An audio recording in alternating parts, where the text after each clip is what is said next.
Hey guys, we are here today to talk about a head halter, which is a piece of training equipment that you can use with your dog. I like to use them with dogs who are big and strong and pull really hard on leash, and or dogs who might be reactive, which is they see other dogs or people and they bark and lunge at them.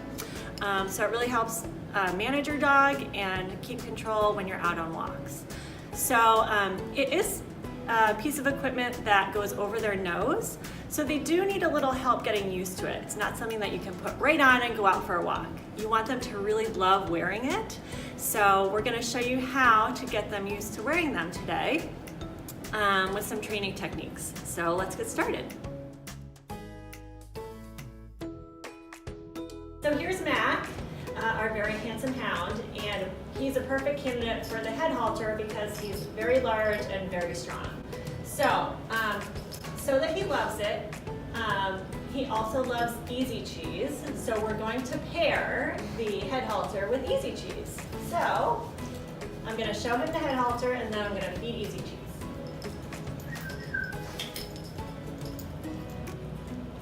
If the head halter is out, so is the Easy Cheese. Head halter goes away, Easy Cheese goes away. I think he likes it. Like I said, we really want him to love his head halter. We really don't want him to think about whether he wants it on or not.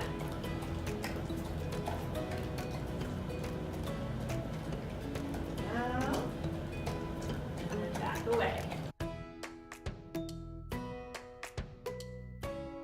So this is the next step in getting Mac to love his head halter. So I'm going to show it to him, and then I'm going to take the Easy Cheese and kind of like lure his nose through the head halter with the Easy Cheese. There you go. And then I'm going to take it off, and Easy Cheese goes away.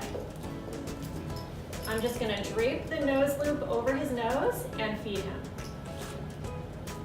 Again, you can kind of lure his the nose through the loop using your Easy Cheese or your treat.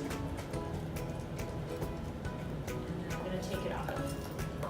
I also like to use, you can use peanut butter with this because it kind of it takes them a while to work on it, just like the Easy Cheese. So it gives you some time when you're working with them. One more.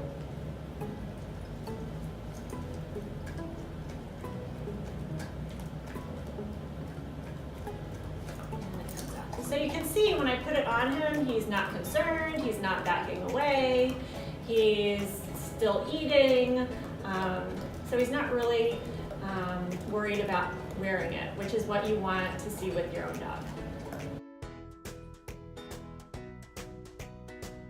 Okay, so now we are on our next step, and so Mac is used to wearing the halter over his nose. So the next thing we're going to do is attach it behind his ears. So I'm going to put the cheese on the floor. That gives me a little bit of time to get it clasped behind his ears. If you have a second person, sometimes it helps, someone can be feeding him while the other one does the strap behind his ears.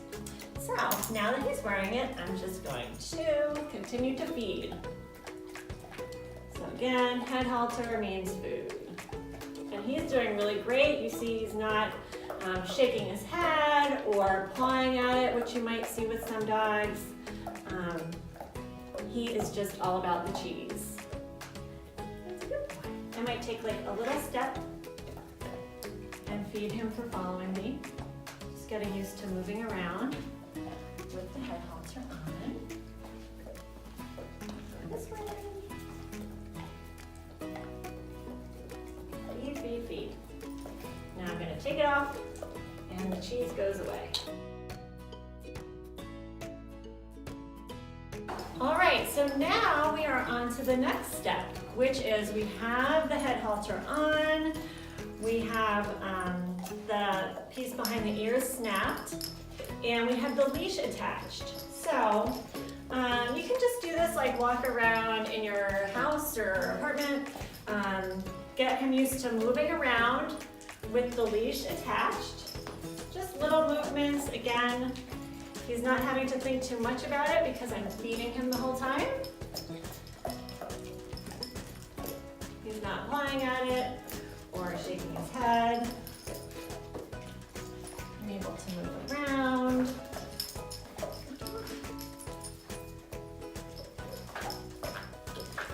As he gets better, I might take a couple steps.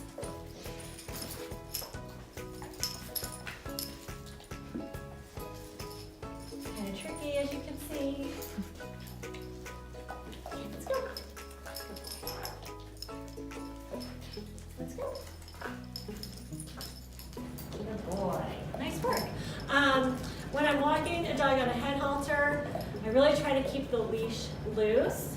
I don't want a lot of tension or pulling on the head because, as you can see, it's around a lot more sensitive part of their body. If I pull on, if I tug on it or pull him, that's not going to be comfortable at all for him. It could hurt him. So I always want the leash to be loose when I'm walking him on the head halter. And I want him to love it, right? So if he's getting lots of corrections or yanking around, he's going to end up not liking it, and all the progress that we've made on it, it goes away. So we try to be really gentle. If I'm changing directions, I'll tell him.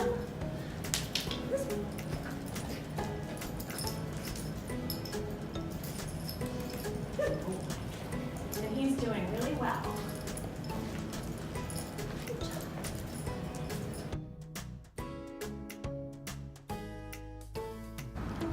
All right, so now that you've done all of your training inside, you can try to take your show on the road and go for a walk, maybe a short walk with your dog.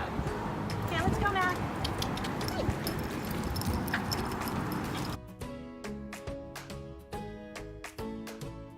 With your own dogs at home, it's always important to make sure that you get the right size for the head halter.